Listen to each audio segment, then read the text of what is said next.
There's a myth most of us carry without ever examining it, that somewhere inside you there's a single solid you, a fixed core that exists independently of your circumstances, and if you're not currently feeling like that person, then something's gone wrong and it needs fixing to back to how it was. It's a comforting idea, and it's also not how identity actually works. And understanding why matters a lot if you've just been made redundant, retired, going through a divorce, or lost anything that used to organise your days. Psychologists don't describe the self as one thing. They describe it as a structure made up of multiple roles: professional, partner, father, provider, the version of you that your friends see. And critically, those roles were never meant to be fixed. They're supposed to flex. The man who shows up to a client meeting isn't identical to the man who shows up at his kid's school play, and that's not a contradiction. That's just a healthy role flexibility. Where it becomes a crisis isn't when one role changes. It's when the roles that used to anchor everything else, usually the big structural ones, your job, your marriage, your working life, disappear all at once. And every other role that was quietly built on top of that starts wobbling too. This is exactly why redundancy, retirement, and divorce produce such disproportionately large psychological aftershocks, even in men who handle genuine adversity well in other areas. It's not really about losing a job or a marriage in isolation. It's that those particular roles were load-bearing. Everything else, how you spent your evenings, who you talked to, what gave your week its shape, even what you believed about your own competence, was quietly resting on top of them. If you take that load-bearing wall out, it's not surprising the rest of the structure starts to shift. Even the parts that had nothing directly to do with the wall itself. The part that catches most men out completely is that many of the behaviours we eventually experience as just who I am, they begin as adaptive strategies.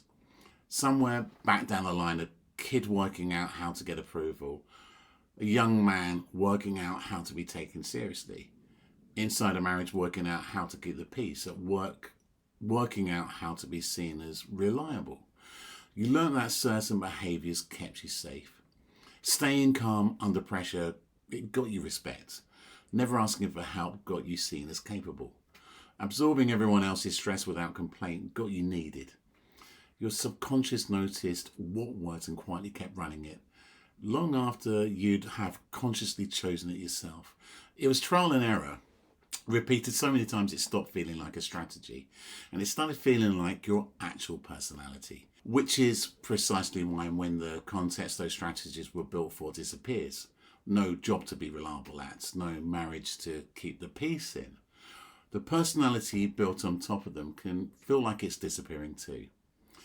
It isn't disappearing. The scaffolding it was hanging off just got removed. This distinction between a role you're consciously choosing to occupy versus a survival strategy running on autopilot is the whole hinge of what identity reconstruction actually is. You're calm, capable, endlessly composed without ever once deciding to be any of those things in that moment. You're not expressing a personality trait. Much of the time, your subconscious is running an automatic behavioral pattern that's become deeply habitual. And the first time you notice that pattern running and consciously choose something different, saying, actually, I'm not okay instead of performing fine, asking for help instead of quietly managing alone, well, that may be one of the first moments that you've consciously chosen how to respond, rather than simply repeating an old pattern. Identity doesn't get rebuilt through one dramatic reinvention. It gets rebuilt through dozens of these small, deliberate departures from the habitual pattern, each one slightly losing the old strategy's grip. So what does the actual disruption look like in the gap between the old structure ending and the new one forming? There's a remarkably consistent shape to it. It clusters around 4 core signs. The first is self-doubt, not the ordinary situational kind where you're unsure about a specific decision, but something deeper, a genuine interrogation of your basic character. Am I actually a good person, stripped of the job title that made people respect me? Do I hold the values I always assumed I held, now that nobody's watching me perform them at work? This is common after redundancy, specifically because so much of professional identity gets quietly mistaken for moral identity. Being good at your job gets confused with being a good person, and when the job goes, then the confusion surfaces all at once. The second is disconnection, a feeling of being detached from your own emotions, your own body, even your own history. This shows up heavily in divorce and long retirement transitions. Looking back at old photos of weddings, or work leaving to a family holiday, feeling like you're watching a stranger rather than remembering your own life. Being mid-conversation and feeling like you're narrating your own actions from somewhere just outside yourself rather than actually inhabiting them. The third is aimlessness. Not I can't decide between two good options, but a flatter, more disorienting absence of any clear direction at all. This is the one that retirement produces most acutely because for decades, the job supplied the direction by default.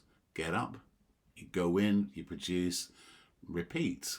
And when that structure is removed with nothing to replace it, then the compass doesn't point somewhere else, it just stops pointing. And the fourth is masking in the broader sense of the word, hiding parts of yourself and performing whatever version seems most acceptable because your own sense of identity has become uncertain. Not everyday social adjustment. Everyone shifts slightly depending on the room. This is more drastic because you genuinely don't know which version of yourself is real anymore. So you're guessing based on what each environment seems to want from you. Riding alongside these four is a familiar cluster of emotional and behavioural symptoms. Anxiety that isn't tied to any single trigger. A background agitation that's just always on, like a low battery warning with no off switch. Apathy for hobbies, friendships and interests that used to genuinely pull you towards them stop pulling.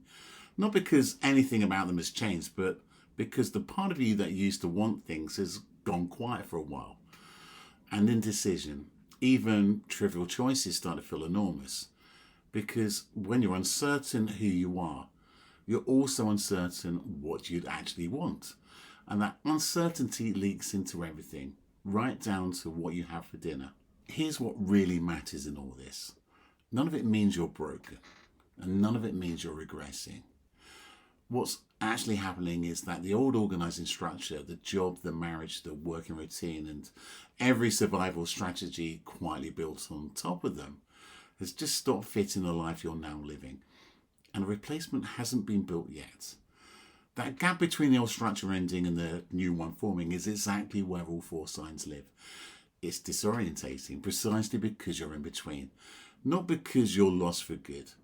If you want to research it, it's called liminality. It's the state of being between one identity and the next. And the discomfort of it isn't a malfunction. It's what the middle of a genuine transition is supposed to feel like. The mistake almost every man makes here is trying to force his way back to the old version, back to how he felt before the redundancy letter, before the decree absolute, before the leaving party. But that version of you was built for a specific set of circumstances that no longer exist. Running strategies that made sense for a life you're not living anymore. What's needed isn't recovering the old identity, but intentionally constructing a new one, based on conscious choices rather than inherited survival strategies, and tested through real relationships and situations rather than thought alone. And that construction starts small, almost embarrassingly small. It starts with noticing one specific moment where you're about to run the old pattern and agreeing when you don't actually agree. Performing composure when you're not composed. Disappearing behind competence instead of admitting you don't know what you're doing. And choosing just once to respond differently. That single moment doesn't rebuild anything on its own, but it's the actual mechanism identity gets rebuilt through. Not one revelation, but a long series of small conscious departures from the pattern that used to run automatically. If what's been described here, the self-doubt, the disconnection, the aimlessness and exhausting effort of masking depending on which room you're in. If it sounds like where you are right now, that's not evidence that there's something wrong with you. It's evidence that a structure which healthy is has genuinely run its course, and the work in front of you now is building what comes next, one conscious choice at a time.